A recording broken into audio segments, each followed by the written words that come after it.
প্রত্যেকে তালি এখানে। সালাম আলাইকুম। ওয়ালাইকুম সালাম। আমি ইমন। হ্যাঁ ভাই। দেখো যে ছোট ভাই কি নাই। আচ্ছা দিয়েছেন না। এই ইমন, জি ভাই। বলছি কি আমি তো জরুরি কাজে যাচ্ছি, তাহলে তুমি একটু দেখাশোনা করতে হবে, আমি চলে আসলাম কিছু পরে। আচ্ছা ঠিক আছে ভাই। আর ছোট ভাই কি নেবে, ছোট ভাইয়ের মালগুলো দিয়ে দাও বুঝে। ভাই একটা ভালো গেঞ্জি দেন আমার। আচ্ছা ভাই দাঁড়ান। এই যে ভাই এটা দেখেন, এটা নতুন আইসা, তো আপনার গায়ে ভালো হবে। আমি 350 টাকা। ভাই বললাম তো আপনার খাওয়াবো না, 350 টাকা ভাই। ভাই একটু কম টম রাখা না যাবে ভাই, না? আমি তো 450 টাকা বলতে পারতাম, আমি 350 টাকাই বলছে। আচ্ছা আচ্ছা, তাহলে প্যাকেট করে দেন, তাই ছাড়া কি হবে?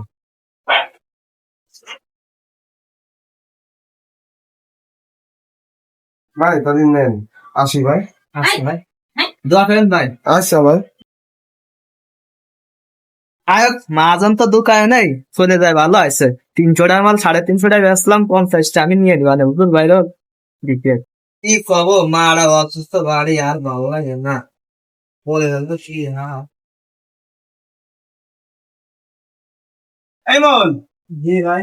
কি রে তোর মন খারাপ কা? আজকে মালগুলো তো ভালো করে একটু গুছালিনি। মন খারাপ কা? কি সমস্যা কোনো? সমস্যা বলতে মারা একটু অসুস্থ ভাই। তা তোর মা অসুস্থ, তোর মা মানে তো আমারও মা। তাহলে অসুস্থ তুই কবি না আমারে। আর গরম এসে কি করবো, বিদ্যুৎ চলে গেল। এই কোন সময় তো অসুস্থ তোর মা?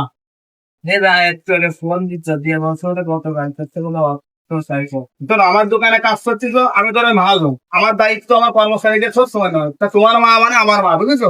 ঠিক আছে, টাকা নিয়ে দাও, টাকা নিয়ে আগে মাছ খেদমত করো, দরকার 2 দিন আমার দোকানে আসা বন্ধ থাক, আগে মা বাবার খেদমত করো, ঠিক আছে? দাঁড়াও, প্রত্যেকের তালি এখানে 2,000 টাকা আছে, এই টাকা দিয়ে মাস ফেরি খেদমত করো, বুঝলে তো কথা? আচ্ছা ঠিক আছে, তাহলে আমি এদিক দেখছি। আচ্ছা ভাই, দোয়া করেন। আচ্ছা আচ্ছা ঠিক আছে। জি ভাই। এদিকে এদিকে আয়। শোন, কিরাই দেখছি তো গেঞ্জি নেই, নড়াফেরা করিস। এই রেড কালারের গেঞ্জিটা আমি তোমার দিলাম, সেটা তোমার আমি আমাদের দোকানের পক্ষ থেকে তোমার দিয়েছিলাম, এটা তুমি চাইছিল, ঠিক আছে? আর মার্কেট করতে হবে তাই আমরা জানাবে কি দেখলে মোবাইল করো। আচ্ছা ঠিক আছে, যাও। আহারে, দোকানের কত বড় ক্ষতি করলাম, মাঝন তো না জানি না বুঝে আমি যে মানুষের কাছে টাকা পয়সা নিয়ে নি বেশি বেশি, মাঝন তো জানি না, বুঝে জানতে আসলে কি করবেন। আজ আমার তো নিয়ে এত বড় উপকার করলো মাঝন, তা কি করবো। আর এই যে গেঞ্জিটা আজকে আমার গেল, মাঝন তো বুঝে ফেলাইছে যে আমার মনের ভাব, যে আমারও গেঞ্জি একটা ভালো তা লাগে। আপনাকে যেই উপকার করুক না কেন, আপনি তার কখনো ক্ষতি করবেন না। হতে পারে আপনি যার ক্ষতি করতেছেন ওই ব্যক্তি আপনার সব থেকে বড় উপকার করবে। ওই ব্যক্তির মতো সাহায্য করে হয়তো বা আপনি কাউকে পাবেন না। তো ভালো থাকবেন, দোয়া করবেন।